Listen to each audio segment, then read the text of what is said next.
A formação do arraial da Quinta do Sumidouro deve-se ao bandeirante paulista Fernão Dias Pais Leme.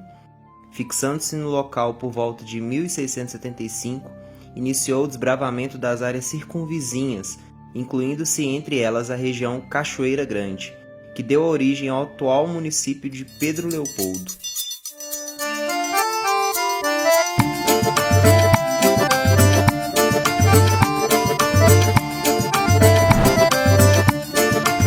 Mas para contar a história de Pedro Leopoldo, precisamos voltar muito antes da chegada dos bandeirantes à região. A beleza natural e a formação kárstica de seus terrenos proporcionam a formação de grutas, que em muito contribuíram para que o homem primitivo aqui se instalasse em busca de proteção e abrigo. Provas desta ocupação estão em toda a região: restos de cerâmicas, instrumentos, fósseis humanos e fósseis de animais em bom estado de conservação, pinturas rupestres e entre outros. Foram estas provas que conquistaram o naturalista dinamarquês Peter Lund, que por aqui se instalou por volta de 1835 para estudar a pré-história da região. Foi Dr. Lund que encontrou fósseis humanos, datados da época pleistocênica do Quaternário brasileiro. A ocupação humana da área onde se situa hoje Pedro Leopoldo remonta pelo menos a algo entre 10.000 e 15.000 anos atrás. Desde 1837, inúmeros fósseis de animais extintos da megafauna, como tatus gigantes, preguiças gigantes e o primeiro fóssil encontrado do felino Smilodon populator, conhecido popularmente como tigre-dente de sabre, foi encontrado em 1837, na Gruta do Baú, em Pedro Leopoldo. Foi em Pedro Leopoldo que Lund fez as suas mais importantes descobertas. Na Gruta do Sumidouro, em 1840, eram 30 fósseis de homens pré-históricos, reunindo à região as provas definitivas de que conviveram com os animais extintos da megafauna, o que mudou o entendimento da ciência para sempre. Passam-se os anos, e a partir da colonização portuguesa, a história nos leva a fazer uma nova leitura da região.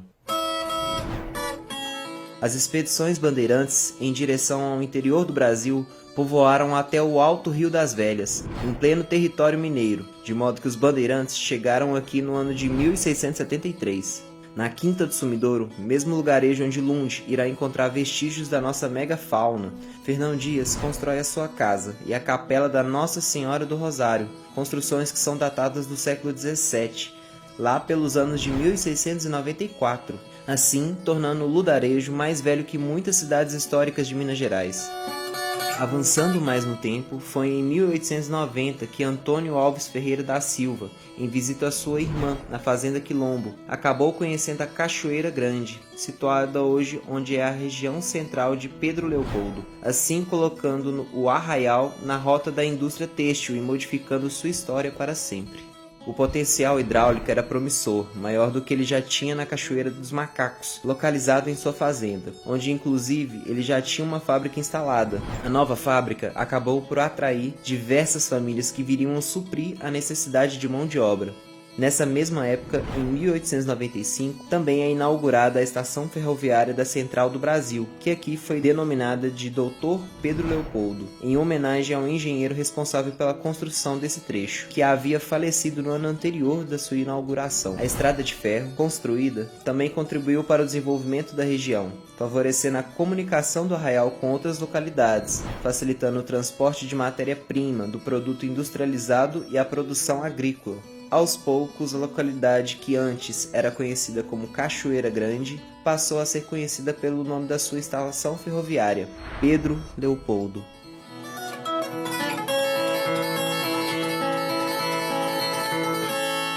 Em 2 de abril de 1910, nasce em Pedro Leopoldo o médium Chico Xavier.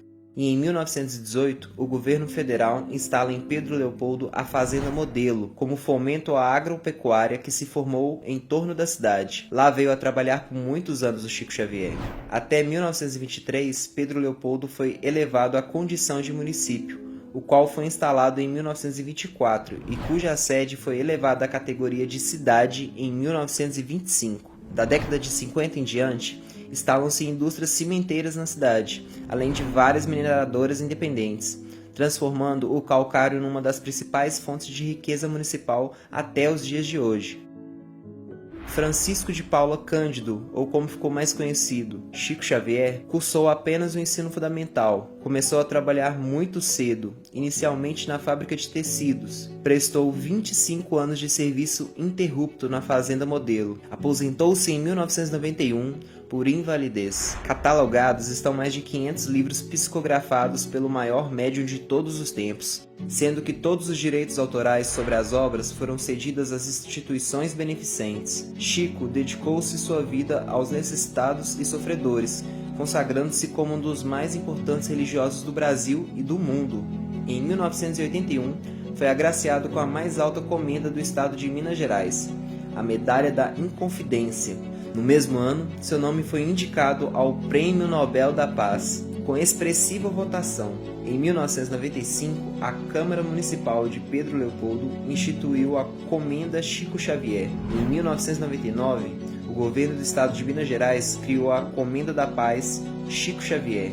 Em 2000, pela Rede Globo Minas, foi eleito o Mineiro do Século, e em 2012, através do Sistema Brasileiro de Televisão, o SBT, recebeu o título de o maior brasileiro de todos os tempos, também por votação popular.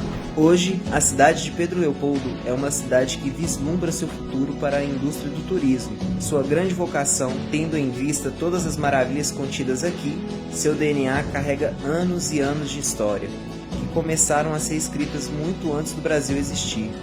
Hoje, somos a fronteira de um passado de desbravamento da humanidade com o futuro de uma nova forma mais consciente de alcançar o desenvolvimento.